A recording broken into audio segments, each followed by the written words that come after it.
Right, good morning from Laser News. I'm going to call it Laser News for now, that might stick. I'm not sure what to name this channel. And it's Resurrection Sunday. Easter, of course, is a pagan feast, Bob, look it up. And this is called the Sunshine Coast.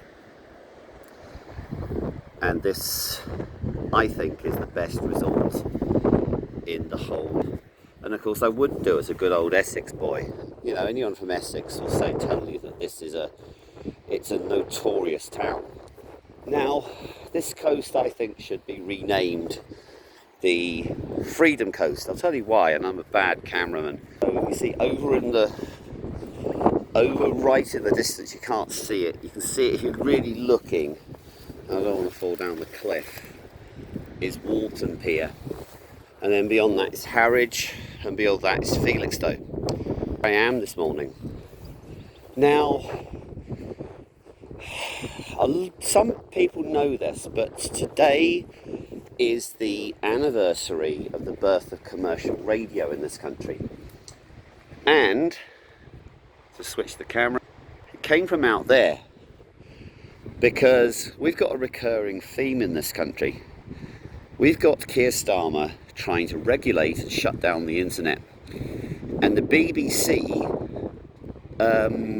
told someone called Ronan O'Reilly that they wouldn't play his records, that they could only listen to pop music for an hour a day. I mean, God, can you imagine if Bob became Prime Minister, what a nightmare life would be? And they said, hey, you can't do it. We're the BBC. So basically Ronan O'Reilly said, well, screw you, I'm going to set up my own radio station. He went offshore to do it.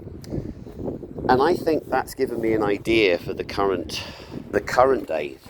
Now, why the name Laser 558? Unfortunately, Ronan O'Reilly was I don't think he was in it for the money. That was the thing about him. So it's so windy this morning, I've got to come. This is like your little beach shelter. So just do my hair while I'm doing my video. Yes, it messes your hair up, this sea. So what happens is that he said, look, I'm going to run a radio station. Now, the most successful station of the 60s was Radio London, not BBC, Radio London. Look it up. It's a very iconic station. It revolutionised radio, and it also introduced the personality DJ. Now, whether that was a good thing or a bad thing is up to you, but the good guys were Blackburn. And Tony Blackburn was a childhood hero of mine because he carried on the radio well into the 70s, 80s. He's still there. So he's a timeless figure.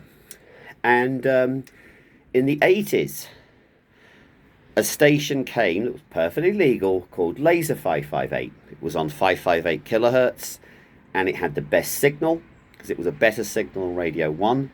It was a crisper, sharper. And the Americans know how to do marketing, hence the pew pew of laser, and it's still going. That's why I've done this Laser News. Now, if they tell me off and come to say how you cannot copyright the name Laser for a news channel, and this is sort of like a whack news channel. I've read in the paper this morning that the Israeli foreign minister thinks we need to deal with radical Islamists. I would agree with the Israeli foreign minister there.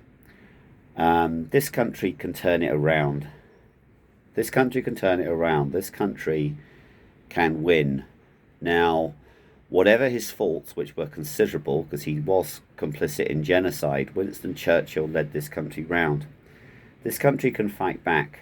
This country can grow, but we do not need people who are going to shove their religious ideology down people's throats.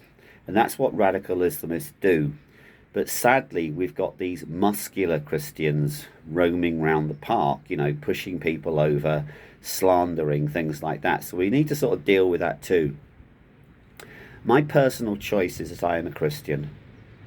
It's Resurrection Day today. It's a big day. It's much bigger than the birth of commercial radio, as I've just been reminded. Because this faith gives you frequencies more than 558. It's time to pull the country together. People in this country do not want a theocracy, and what that means is people telling you what to do with your private business. That's why I am pro all the laws we have on gay marriage, on equality for gays, things like that, because the Parliament has decided it, that is the law. So we need to separate church and state. We obviously need to have morality, but the Bible is clear on that. Every single man, woman, and child knows what right and wrong is. So, on this great day, I've just told you why I named this Laser Firefighter Effect, except I didn't really understand what I was doing at the time. I just do random things. But like I say, if you can see, if you can see those wind farms in the background, A, they'll be broken, and B, I think that's roughly where the radio ships were, and then famously Radio Caroline ran aground at Finton-on-Sea apparently. And there are people, when it became illegal to supply them, there are people I know in the town who used to illegally do so, you know, give them some food, some diesel, things like that. But this should be named the Freedom Coast, because it's where free radio, commercial radio, came to this country. And our freedoms are under attack by a socialist government, Keir Starmer. And I'll finish with this. When I study something, I study it properly. There is ample evidence that these commercial radio stations changed the course of history and paved the way for Margaret Thatcher to be elected Prime Minister. I'll tell you why. Because it turned the youth against socialism. We need to turn our youth against socialism, because socialism, although it seems really nice, doesn't work. But anyway, on such a lovely day, it's over and out.